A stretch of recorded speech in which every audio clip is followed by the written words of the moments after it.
Bienvenue dans la semaine 2 du programme La Nouvelle Peau. Nous entamons cette nouvelle semaine de travail sur soi-même par la prise de décision. Est-ce que vous continuez ou est-ce que vous stoppez là? Sachez qu'il n'y a pas d'obligation à continuer si ça vous chamboule trop. J'ai eu pas mal de retours de gens qui pleuraient ou de gens qui ne savaient plus où ils en étaient. C'est normal, hein. Changer, c'est changer. Ça veut bien dire ce que ça veut dire. C'est quitter ce qu'on connaît pour s'aventurer vers ce qu'on ne connaît pas. Et parfois, ça peut faire peur, c'est clair. Donc voilà, je respecte votre libre arbitre si vous décidez de stopper ce programme. Il faut simplement m'en faire part et je vous supprime de la liste de diffusion. C'est pas plus compliqué. Voilà, vous êtes libre. J'en profite pour rappeler, comme d'habitude, que je ne suis pas une magicienne et que ceci n'est pas un médicament. Vous avez l'habitude, ça fait quand même déjà 7 fois que vous l'entendez, mais je me dois de vous le rappeler parce que, voilà, il y a quand même un code éthique à respecter. Si vous êtes sous un traitement médical qui a été donné par un médecin à un moment donné de votre vie pour une pathologie quelconque, bien précise, ne stoppez pas. Voilà.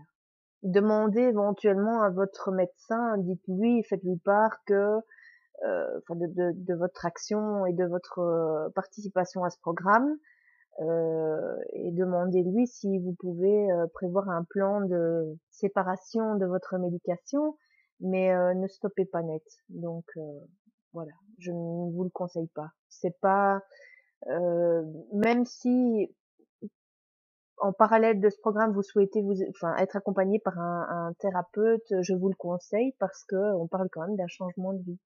Donc tout dépend du niveau dans, de changement auquel vous allez vous attaquer. Donc aujourd'hui, première journée de la semaine 2. La semaine 2 sera dédiée à tout ce qui est je veux plus. C'est-à-dire qu'on va partir de ce qu'on a noté la semaine dernière, donc qui était la semaine du bilan et de l'observation, pour passer aux prises de conscience vraiment bien ancrées du ça je garde, ça je veux absolument plus. Alors ça peut être du détail. Par exemple, je mange des cochonneries 5 fois par semaine. Ouais, vous l'entourez en rouge en disant non, ça je veux plus.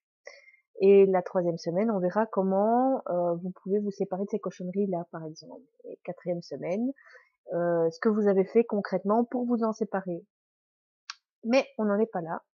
On reste au programme de la semaine 2 qui est faire le bilan. Je garde, je veux plus. Très simple. Donc, souvenez-vous du premier jour de la semaine dernière, la question était pourquoi avez-vous souscrit à ce programme? Quelle était votre motivation? Quel était votre but? Allez relire ce que vous aviez noté et voyez si c'est toujours le cas après ces 7 jours de travail sur vous-même. Est-ce que vous devez affiner votre recherche, votre but, votre motivation? Est-ce que vous devez complètement la redéfinir parce que vous avez vu trop grand et que vous sentez déjà qu'après une semaine, ça va être vraiment lourd à porter comme changement? Ou vous restez sur ce que vous aviez noté et voilà. Et vous continuez à évoluer à, à votre propre rythme avec cet objectif-là. J'espère que ça a été clair. Je reviens juste sur quelque chose. Je vous ai envoyé par email le programme donc de cette semaine-ci. J'y ai ajouté une affirmation positive, que vous êtes libre de travailler ou non. Vous pouvez créer la vôtre, hein. C'est tout simplement parce que j'ai des gens qui se sont affiliés à ce programme qui n'ont jamais fait quoi que ce soit en développement personnel, qui ne savent pas du tout ce que c'est qu'une affirmation positive, ni comment on les travaille. Donc je vais faire une vidéo là-dessus que vous aurez en bonus normalement dans le courant de la semaine pour leur expliquer. Même chose pour les tableaux de vision. Par exemple, pour la semaine 3, vous aurez un tableau de vision. Ce sera le mien. Tout simplement pour ceux et celles qui n'ont jamais entendu parler d'un tableau de vision et qui n'ont aucune idée de ce qu'elles sont capables de créer elles-mêmes. Donc, le support est fourni, libre à vous de l'utiliser ou pas. Même chose pour les bonus et annexes que je vous ai transmis. J'ai chaque fois mis l'ISBN, comme vous l'avez vu. Pour la plupart, ils sont disponibles sur Amazon. Pour les miens, ils sont disponibles au cabinet, bien sûr, et à la maison d'édition. Donc ça, vous pouvez me contacter si vous voulez une petite dédicace, un petit mot, quoi que ce soit, c'est pas un problème, prenez contact avec moi.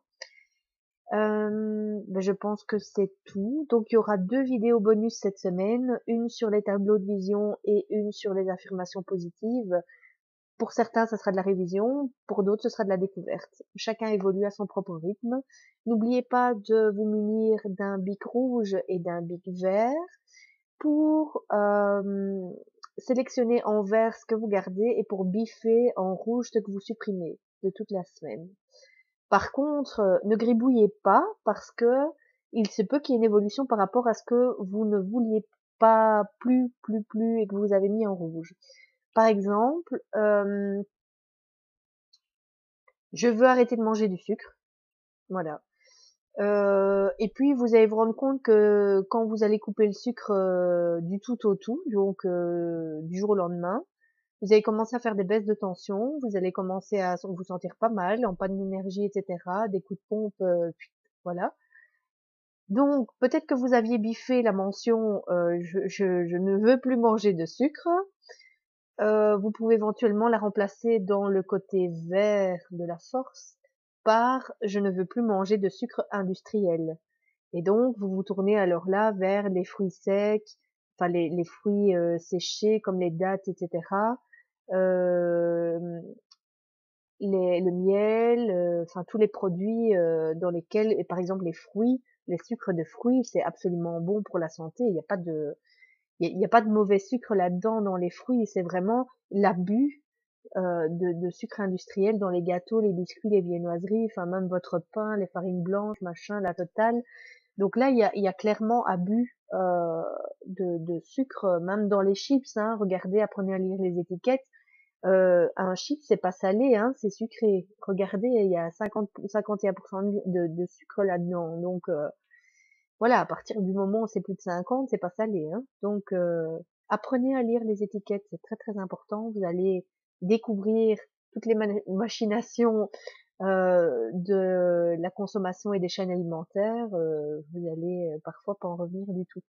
Donc sélectionnez bien vos produits, par exemple. Bon, c'était une brève parenthèse, hein, je ne vais pas vous donner un cours de diététique, mais comme quoi vous aviez biffé le sucre, mais il fallait peut-être une petite modification en disant voilà, je continue à manger des vrais sucres, des fruits, des abricots séchés, etc. Parce que ça c'est bon pour la santé. Voilà. N'oubliez pas que l'abus nuit en tout, de toute façon. Donc, restez quand même raisonnable. Ne mangez pas 5 kilos de pommes par jour parce que je l'ai dit dans mon programme. Quoi. Voilà. Tout avec modération. Je vous quitte ici. Je vous retrouve demain pour la vidéo numéro, je ne sais plus, 2 de cette semaine 2. Et d'ici là, portez-vous bien. À demain.